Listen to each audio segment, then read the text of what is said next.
And what I became interested in was this ongoing unraveling of people's capacities and potentials and possibilities through their physical body that I would see and sense and be in dialogue with through my teaching to students on their mats. So I would be walking past someone in a yoga pose and I would sense this deep physicality. I think also through the aspects of understanding that none of us have the same physical experience going on because we are all made differently. And so there is not one way to do a yoga pose. It's fairly groundbreaking.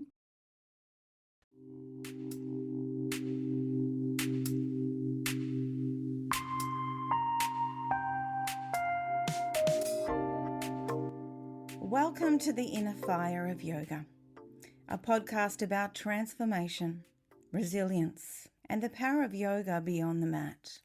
I'm Liz Albanis, senior yoga teacher and yoga therapist in training. This podcast was born in 2024 after I survived my second fire. Fire has been a recurring theme in my life, not just in the literal sense, but as a metaphor. It has asked me to burn away what no longer serves me, to transform and to rise stronger each time. This podcast is about that fire, the one that challenges us, but also fuels us to grow. The views and opinions expressed by guests on this podcast are their own and do not necessarily reflect those of the host, Liz Albanis. The content shared in these conversations is intended for informational and educational purposes only, and it is not suitable for listeners under the age of 18. Please use discretion and consult a qualified professional before making changes to your health or wellness routines. Welcome to the Inner Fire of Yoga podcast. Today I'm joined by Justine Janssen. Justine is a highly regarded senior Australian yoga teacher. Justine has 20 years of yoga facilitation experience, inclusive of over a decade of owning and operating 3 of her own yoga studios. Throughout her career, Justine has developed and nurtured yoga communities, written and facilitated yoga teacher trainings, run retreats within Australia and internationally, mentored yoga teachers, including myself, and worked one-on-one with clients and groups, including corporate, schools, and Australian and local representative level sporting teams. She brings a wealth of experience from her own yoga training, including training with Sarah Powers from Insight Yoga, Joe Fee, Power Living Australia Yoga, and Baptiste Yoga, as well as Clear-Minded for Life children's mindfulness teaching. A lifelong student, Justine is also a breathwork teacher and is currently studying to be a holistic counsellor and psychotherapist. Recently, she has expanded her offerings to include one-on-one Reiki sessions as a pathway for personal and ancestral healing. Welcome, Justine. Hi, Liz. Thank you. Pleasure to have you today. It's a pleasure to be here. Thank you. I just would like to start, Justine, with sharing how you first discovered yoga and how it supported you through life's changes. What a great question. Liz, I first discovered yoga kind of by accident. A friend dragged me along to a pregnancy class, and that was how I first discovered it. It was in a little community college. We were put in a packed room of 20 odd pregnant women. And this beautiful friend of mine, who was also pregnant at the time, said, "Look, let's go. It's going to be so relaxing. It's going to be great for us." She had 3 boys at the time, so I'm thinking she probably needed some time out. And it's there that I discovered yoga, would you believe, in a pregnancy aspect. Wow. And was that in Canberra or somewhere else? It was in South Canberra, in Tuggeranong area, and yeah, a beautiful friend took me along. So that's how I first discovered it.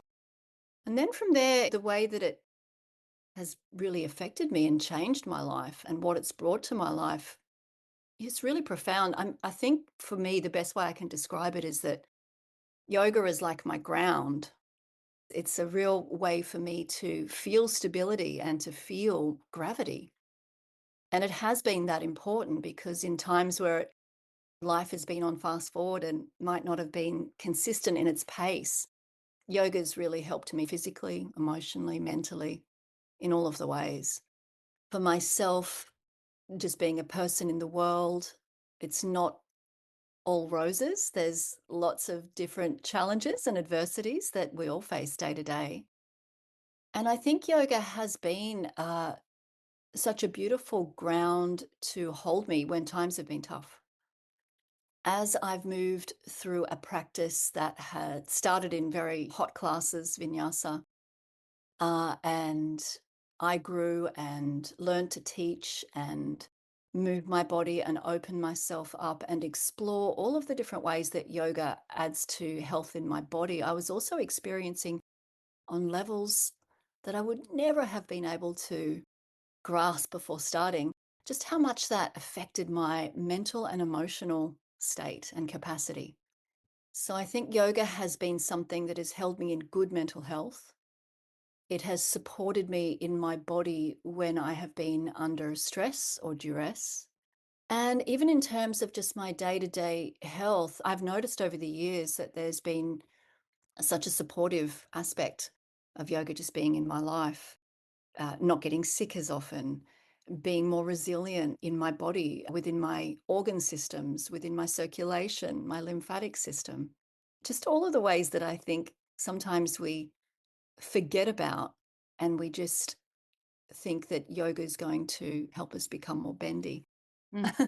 I think that, me staying in it for so long has enabled me to see that full blossoming of how much it can affect body and mind connection. A lot of us don't realize about that mind body connection until we start practicing things like yoga. Yeah, and the different responses it gives us choices to, the way that even the physiological aspects of being able to breathe deeper, to being able to breathe in different techniques and different ways, assist you with not only this physicality in health and well-being, but also really comes in through the way that we're able to breathe more deeply to the places within us that might not have been recognized. So our emotional state, our mental state, the way we might do things in the world, we just start to be able to breathe better. Yeah, and that affects our whole health, the way we breathe, let's face it. And Sure. yoga helps us realize that one. That's what we want, isn't it, from our yoga practice, helping us off the mat. In simple terms, someone comes up to you in the street and says, "What is yoga?" Especially for those who feel it's not accessible and it's very misunderstood, I believe. Yeah, it's such a good question again because we know yoga, being yoga teachers, and from that kind of lens, is quite a complex and deep practice. And I think it's kind of hard in some ways to actually define it simply because we come from that lens of knowing how deeply layered and complex it can be. But when I think about it in terms of just meeting someone on the street and them asking me, I would simply turn to that definition of yoga that is one of many definitions, but one that I really love, which is around that word union. And at the deepest spiritual aspect and that level of yoga that allows us to reveal the self and the true essence of our being, ultimately it's a process and a practice by which we come to realize there's no separation between anyone or anything. So yoga is union, yoga is relationship, yoga is that oneness. That's a beautiful way of putting it. Amy Weintraub emphasizes that with anxiety and depression, that it's that separation that causes the suffering, and we want to reduce suffering with our yoga practice. Yeah, and that's so known in our culture, in our society, in our world collective. That is the reality of the waters that we swim in these days, that there is quite a lot of that suffering that we are touched by. So, what a beautiful thing to know that yoga can be a practice for us all. I met you, oh gosh, over 11 years ago or 12. It's been a while. And at the time you were running At first, when I met you, had 2 yoga studios here in Canberra, where I'm now living, and you went on to have 3 yoga studios, Power Yoga Canberra. You taught large classes, probably the largest classes I've ever been into, actually. What was that chapter of your life like? Well, that chapter of my life was amazing. And really, I look back on it now and it's like a highlight reel. There was so many vibrant, dynamic moments, so many moments of firsts for me, so much learning, so much growth, and so many beautiful moments of being in community and building friendships and beautiful professional relationships as well with peers. So, that time in my life, I was traversing new ground. I had been teaching for quite a while, but it was mostly in smaller opportunities. I'd been teaching in different little places where I would run a class and have that class and build consistency with the people that came along and consistency with turning up for teaching every week. And that kind of gave me a really good, solid stepping stone to open a studio.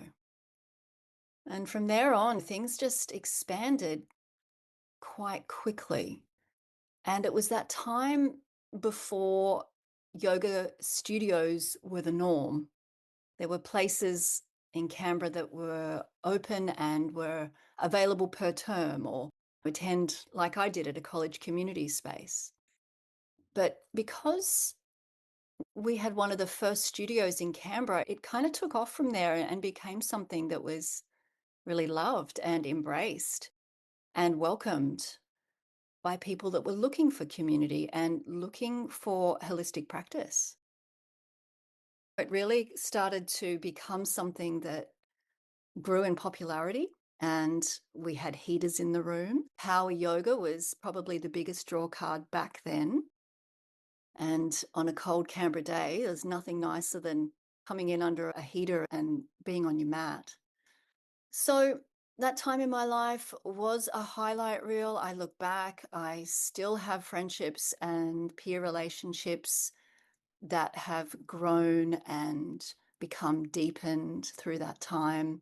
And it gave me so much experience in deepening myself, deepening my own practice, and I guess letting me find a deeper part of myself. And that's kind of where I am now, moving into practices that allow me to explore those deepening aspects of self. Yeah, would have been crazy busy running those studios. A lot of us don't realize the work that goes behind it. It was a very different time when you started. There was more yoga studios around. People were opening up studios rather than closing them. It sure was, and that made it really deeply satisfying work, Liz, for which I will be always profoundly grateful, because to have deeply satisfying work is so beautiful, and to be in work that fills people's cups, and not just people's cups, my own cup was filled by such a glorious time spent with this growth period for yoga in Canberra. And it was hard work, and at the same time, I was in my mid to late 30s and was well up for it. It was the right time, right place for me. Yeah, I'm grateful you opened those studios. It was a great opportunity for me to come as a student and discover Vinyasa yoga, because I'd been in the Bikram bubble, and more about yin. And it gave me one of my first teaching opportunities to teach yin yoga. So it was fantastic. You've been a great mentor for me. So thank you for that. Thank you. It was wonderful having you and many others as part of our community. It was a beautiful community you created too.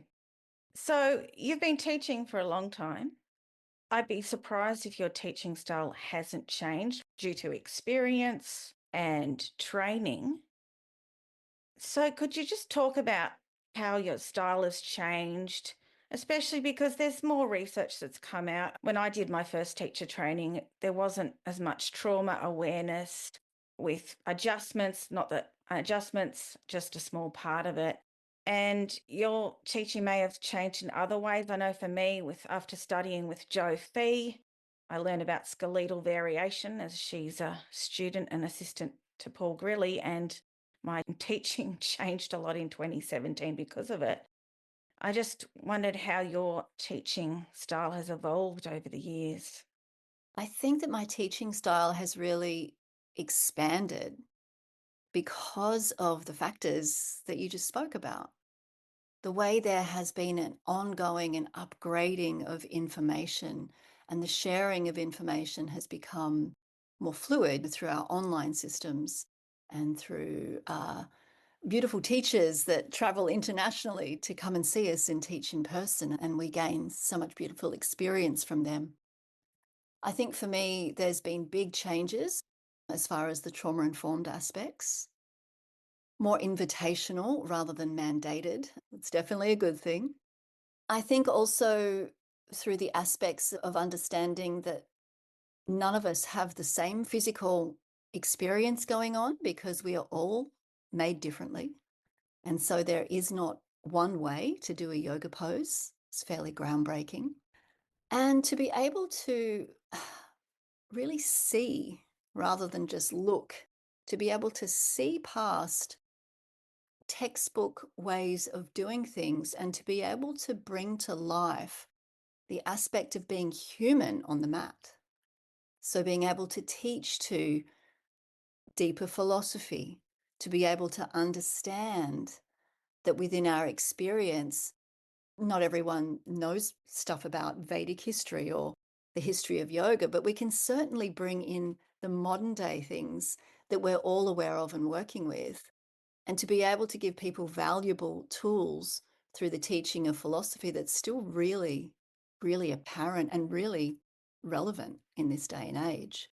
So I think through the understanding of anatomy and how anatomy and teaching anatomy in classes has changed, I think through the trauma informed piece and being very aware and present as a yoga teacher to the spaces that we teach in and whom we might have in our classes, and thus being invitational. And as well as the philosophy piece and just bringing it through in a relevance that we all need to hear when we're on the mat.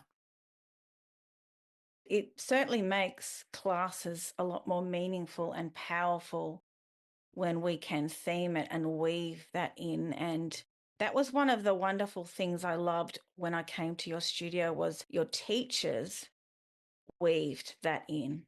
And that was different for me, weaving that philosophy. And I thought it makes the class so much more powerful. And that was the reason I did a 200-hour training with Power Living, because I admired it, the way your teachers and yourself taught.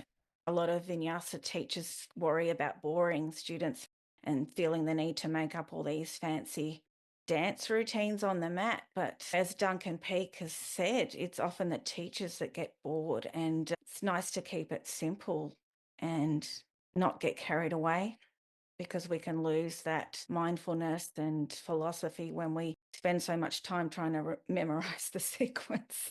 So that was a mistake I've made in the past. Yeah, and look, I think it comes out of it being a dynamic practice. There's often a lot of enthusiasm in the space. There can be an aspect of needing to give more or feeling like there has to be some kind of performance value that's added in if you're a teacher.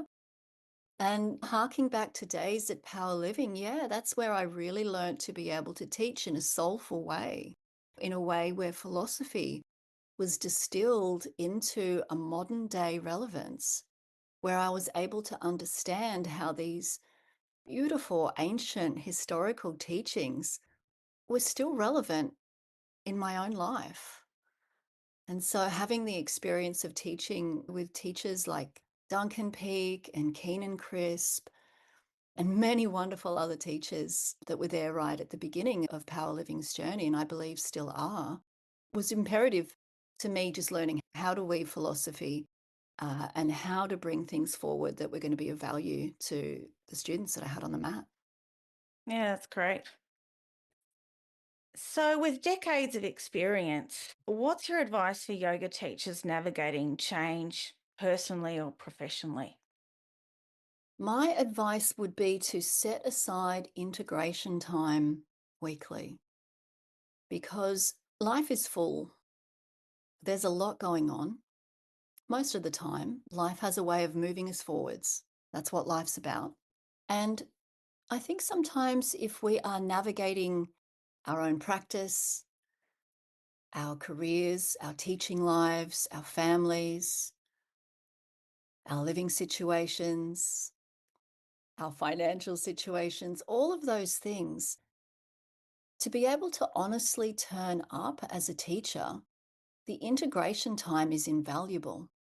Time for your own practice, time to sit in practices that allow you room, space, and stillness, and a chance to get off that conveyor belt to actually feel in and be able to sense alignment for yourself. If I'm moving in professional realms, am I aligned here? Is this space for me? Does it speak to the truest aspects of the essence of me as a teacher? And that's just one little tidbit of information. There's so many different things I could say, but I think that if there's time for integration, then there's time to be able to come from your most authentic and aligned space. And that's really important. So you can hold space for your students. Yeah. And take care of yourself while you're doing it. Yeah, because you can't pour from an empty cup. That's the one. Yeah, that's why I took some time off last year. I couldn't hold space and I needed to prioritize myself and my family. So that's important. So we've touched on changes in the yoga industry already. You may have some other ones, but are there some other changes you'd like to see in the future or things that you're concerned about in the industry? Look, things have grown and expanded and become, in lots of ways, lots more accessible, a lot more accessible.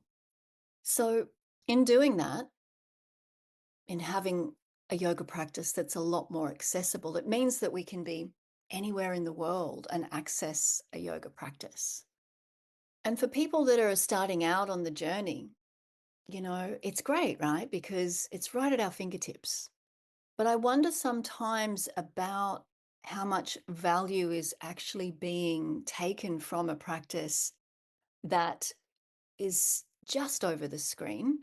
And is there a way that if it is just over the screen, that there can also be an added benefit of being able to touch in with a teacher that's really present to you, even if it is over the screen?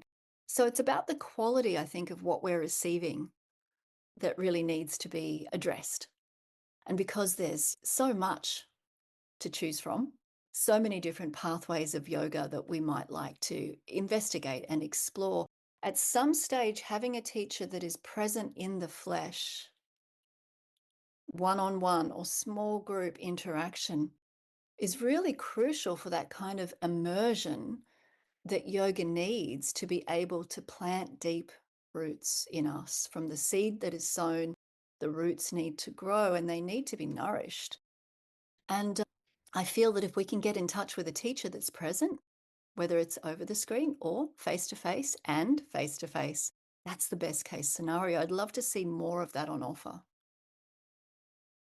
Yeah, it can be nice to have one-on-one time or small groups because they can attend to your needs better and help you out more. Whereas if you're in a huge class, it's harder. Or if you're just turning on YouTube, you don't know which classes might be suitable for you and you don't get any feedback. So I can see where you're coming from there. Yes, and traditionally, yoga is a practice that was passed down. And there's so much that goes into that. It's not just the fact that it was individualized, but it was also passed down with such care, like a loving recipe that your grandmother might pass down to you, like her favorite apple pie, which becomes your favorite apple pie because it's got all the right ingredients. It's imperative that when we are seeking to know ourselves better and discover a deeper inner world connection through mind and body, that there is some kind of touchstone there. And the teacher is mostly what we would call the touchstone there, because that is what our teaching and learning pivots around, that is really tangible and accessible in a way that isn't just flat packed on a screen, that we're able to actually spend time that is explorative, where we're able to discover, feel, and connect. Yeah, many of us forget that or don't realize that it was handed down one on one. There was no such thing as going to a yoga class. I just remember listening to a podcast with Paul Grilly the other day and him emphasizing that when he started practicing yoga in the 1970s, there wasn't such a thing as going to a yoga class. He read a book, he started practicing, and people just forget this or don't realize it. And yoga classes are very much a modern thing, just like downward facing dog is. People grapple with that, I guess. Even people like me who started off with classes, like most of us.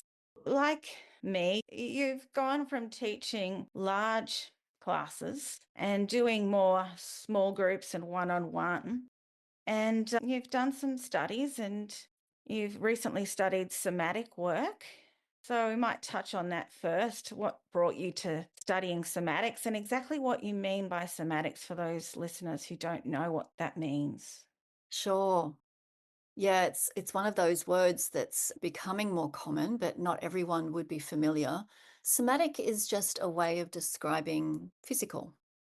It's just a way of us entering into a discussion that can start to open us up to all of the definitions of what the physical is, because we have this wonderful body, we have these amazing inner intelligences that live within us. So I guess it's this ever expanding uh, definition that can open us up to all of the ways that we experience the physical. And that's my understanding, at least through the experience that I've had of the word somatic. And I discovered somatic work really through yoga, of course. Before yoga, I was a PT, so I was always working in that somatic realm without realizing that that word was, in fact, a definition.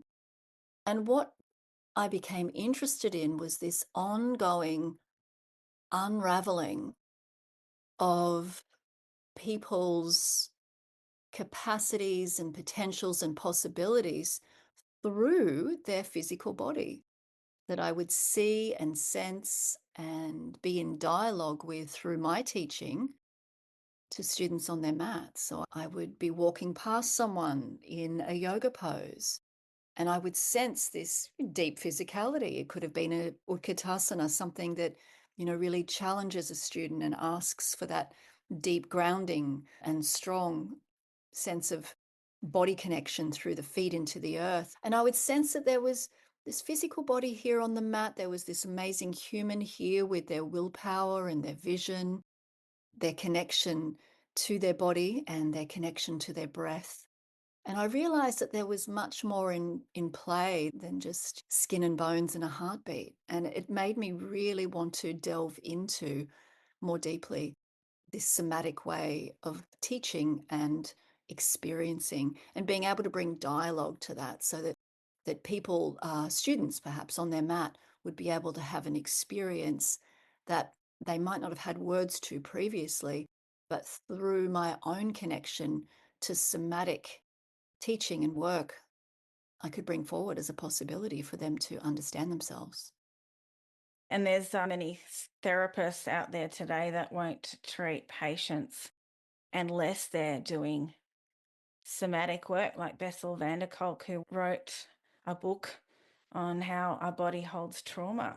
Did that lead you to pursuing holistic counselling? Was it something else? Yeah, Liz, I think that is the pathway for me. The experience through yoga really made me hunger for more of that experiential knowledge. And so, in times of lockdown and COVID and really kind of screen oriented learning, I started to go towards courses that were taking me down that somatic path. And from there on in, I started working with things like breath work and learning to become a facilitator and a teacher of breath work, also working with practices where you sit in ceremonial circles and you're able to have experiences with, for example, the medicine of cacao. And then, yeah, as part of my journey of deepening into my own inner world and really desiring to be able to offer those things to students, I discovered holistic counseling and psychotherapy. And that's kind of where I'm at now, along with my Reiki, which I also do. So you're working one-on-one a lot with clients now, incorporating Reiki, somatics, EFT, Chinese medicine, and more. Can you just explain what EFT is for those who don't know what it is? Yeah. EFT is emotional freedom technique. I've been using that with students really successfully to be able to work with their beliefs, their emotions, and the connections with different meridian points within the body and tapping. So, when we tap on certain points in our body, as per Chinese medicine also supports with their theory, there's stimulation at these certain points that are linked through our body with our inner health. And these inner health pathways might relate to different organs and their qualities, might relate to different pressure points that affect us in physical, mental, emotional ways. And by tapping on them, we've got suddenly this uh, beautiful interaction that we're able to self instigate to be able to bring forwards perhaps a challenging situation for ourselves. And we might speak that out loud. And we might then voice in that moment as we're tapping what exactly we desire to have happen with it. Perhaps it's just, this is how it is at the moment. And at the moment, I'm okay. You know, this is how it is at the moment. And at the moment, I desire this to be different. And so in doing this, it's, this beautiful interweaving of our own inner connection coming to life, and for us to be able to participate in steering that ship in a way that feels most aligned for us. That's beautiful. Are you able to give listeners an example of how it has helped someone, this technique of EFT? Look, sure. I mean, I could probably just use myself as an example, to be honest. I was working recently with something that had come up in meditation for me around a way of dealing with certain challenges and a pattern. A samskara. A samskara, Yeah. a pattern that I've had for quite some time, as patterns go. They're normally initiated way back. Who even knows? And a certain pattern that I had was really limiting my ability to be able to kind of be in life in my most vital, dynamic way. And so, in being able to kind of identify this through the beauty of meditation, of just noticing, basically integrating, having time and space and some stillness that I talked about earlier, and then working with a technique that was so of the body. I'm tapping on my own body. And then I'm calling this pattern out, and it was around my fear. This particular pattern was a way I would react in fear. And I would, within the patterning of the EFT practice, there's an announcing of what's happening. So at the moment, I'm feeling fearful. I recognize this as a pattern when I'm dealing with X. And so I would put that in there. And once I had moved through the whole cycle 3 times, tapping on various points around the head, neck, upper body, I took a breath as I came to the end and realized that I could no longer contact the original fear and feeling that I had come into the practice with. And then what that has meant since is that that particular challenge for me is no longer charged up. I no longer have that same charge to the situation that is the trigger. And sometimes it takes more than one go. I can tell you that it took definitely more than one go with this. I've been working on this for a little while, but it kind of comes to an accumulation and a tipping point with these practices where if you do the work for a little while, you will see the results. And for me, that means a better quality of life. It means that I'm able to engage more fully. And it means that I'm not going through mental anguish or emotional upset in the way that was prior, interwoven and enmeshed with this particular pattern, samskara, as you said, Liz. So you're getting it out of the body because we store issues in our tissues. And that's why it's important to work physically with the body, not just talk therapy and things like that.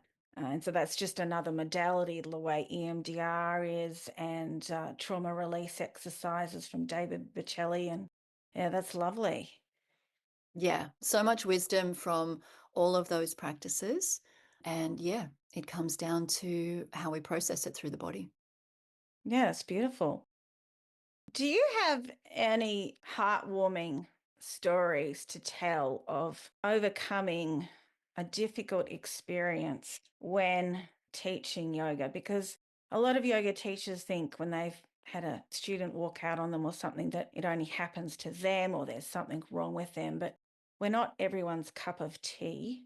Mm. And I don't believe there's any teachers here in the world who are loved by everyone. I've known some world renowned teachers where people have walked out on them.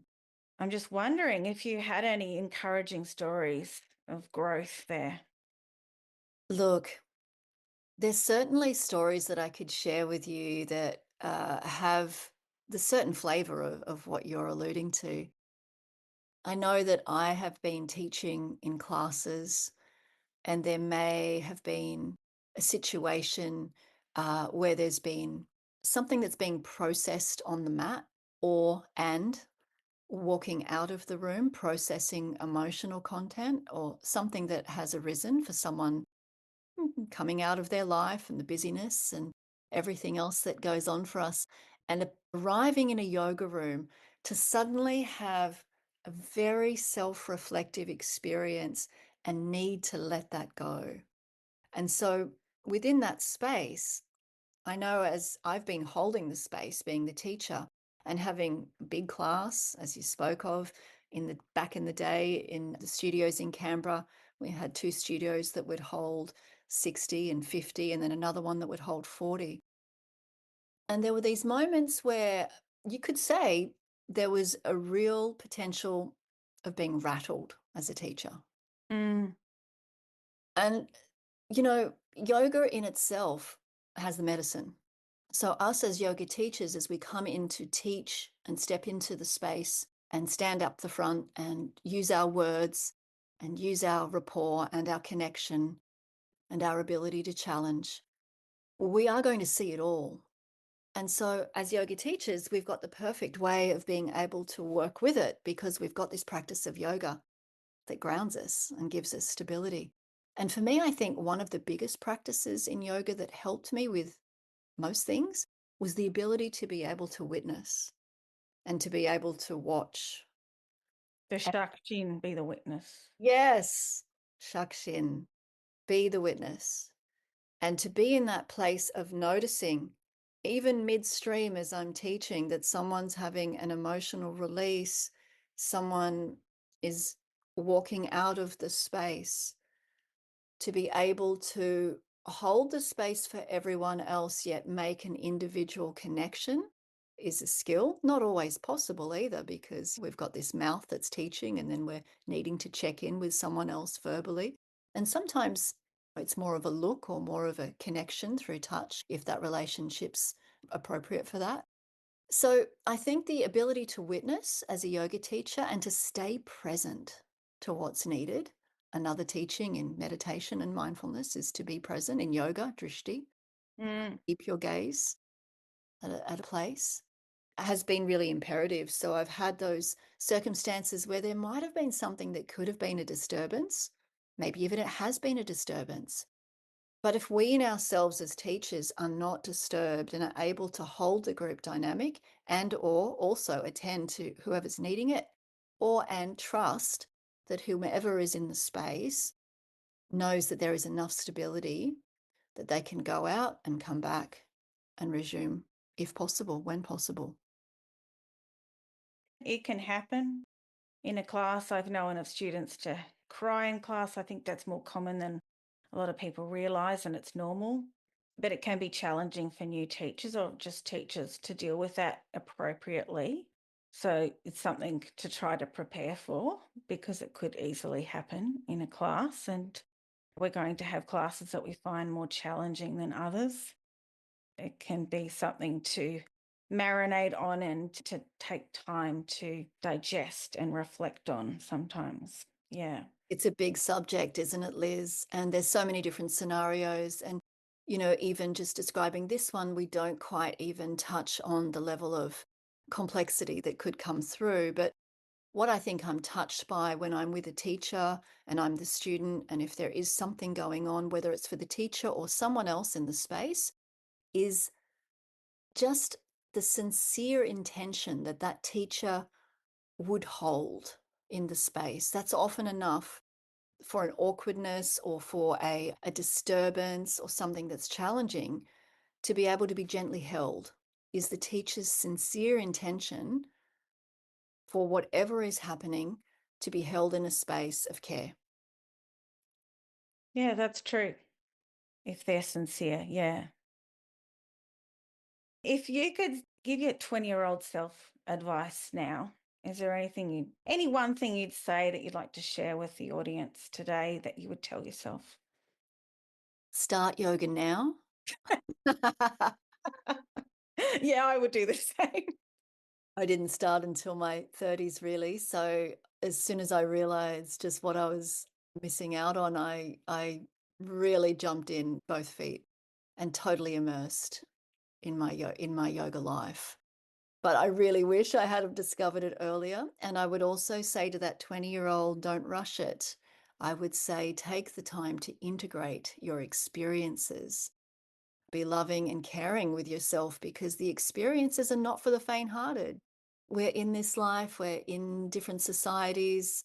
There's so much of our culture that really needs to be uh, nurtured, you could say, and looked after, and really held with all of the many changes that are happening on the planet. And it's not an easy life, but it is a rich life. And so integrate your experiences as much as you can, so that the forward movement of life doesn't always have you on the back foot and you trying and trying to get somewhere. Take a moment, take in the view, take a breath.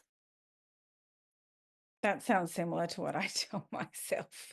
Can you just share with me and the listeners what you're currently offering and why it's exciting to you? Well, thank you for that opportunity to share. I'm now living on the South Coast, so I'm 2 hours south of Sydney in the Berry area.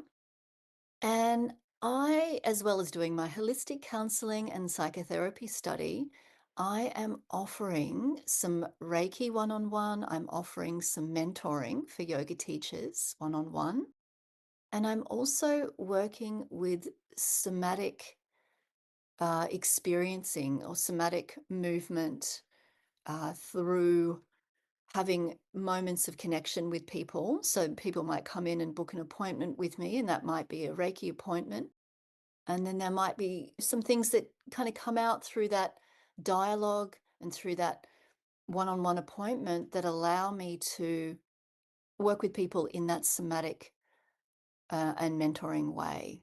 It just depends on what's needed, really. But at the moment, it's a lot of Reiki, so working with people's body-mind connection and also allowing there to be this beautiful flow of energy that is instigated through Reiki, the Reiki energy, and just being able to hold people in their highest potentials. So a bit of talk therapy here and there as I'm working in my student capacity with people, but also this beautiful backdrop of some somatics, Reiki, and a little bit of yoga and mentoring. That's lovely. And can you just elaborate on what Reiki energy is for those who are not familiar? So Reiki is an energy of its own. It's a universal life force energy. And its tradition or its background is Japanese.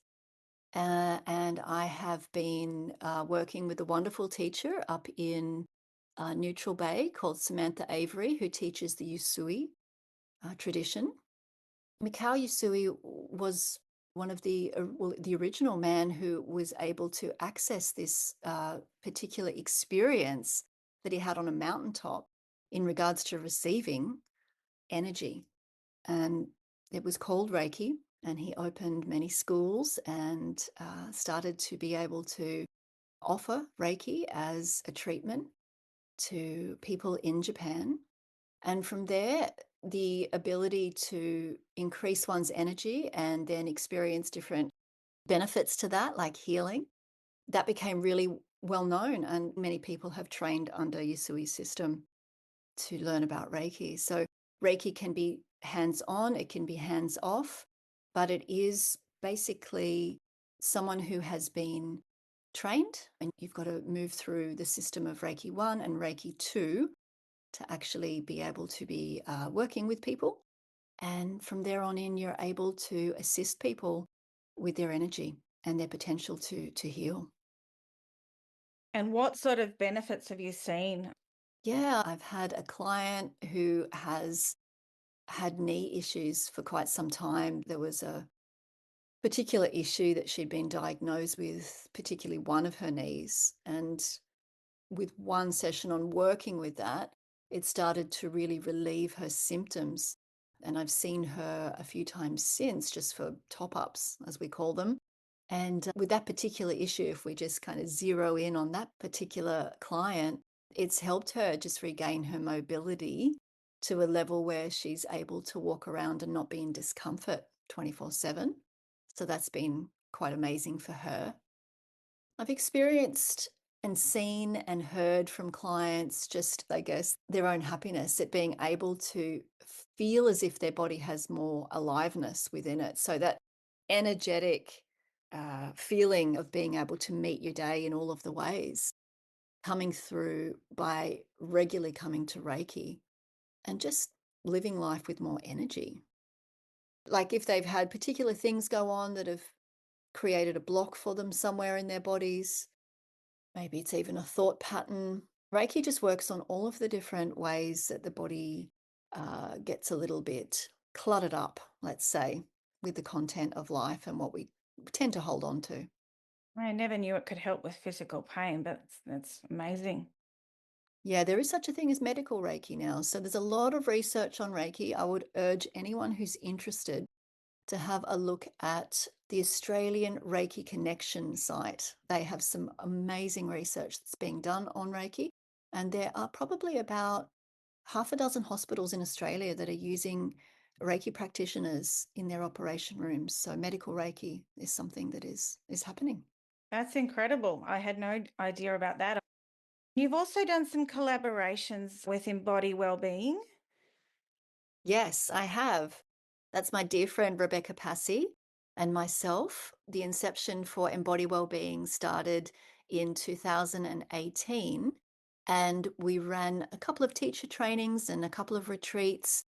And then with COVID, decided to offer what we could in a really heartfelt, beautiful way online. And so we have amazing programs that can be clicked on and read through and purchased with live recordings, both video and audio, just to be able to enhance your experience, whether it is as a student teacher or an established teacher. Embody Wellbeing was a business that we put together to be able to really assist people in their own personal growth. And you did some 200-hour teacher trainings with Rebecca as well? Yes, I did. Yeah. We first started Embody Wellbeing, and what was really important to us was opening up an opportunity for people who wanted to become yoga teachers to do so in a way that was more than just book knowledge and book read, but really being able to embody the teaching, embody the philosophy, embody the deeper knowings. And so we rolled out a 200-hour teacher training and also an 85-hour yin yoga teacher training.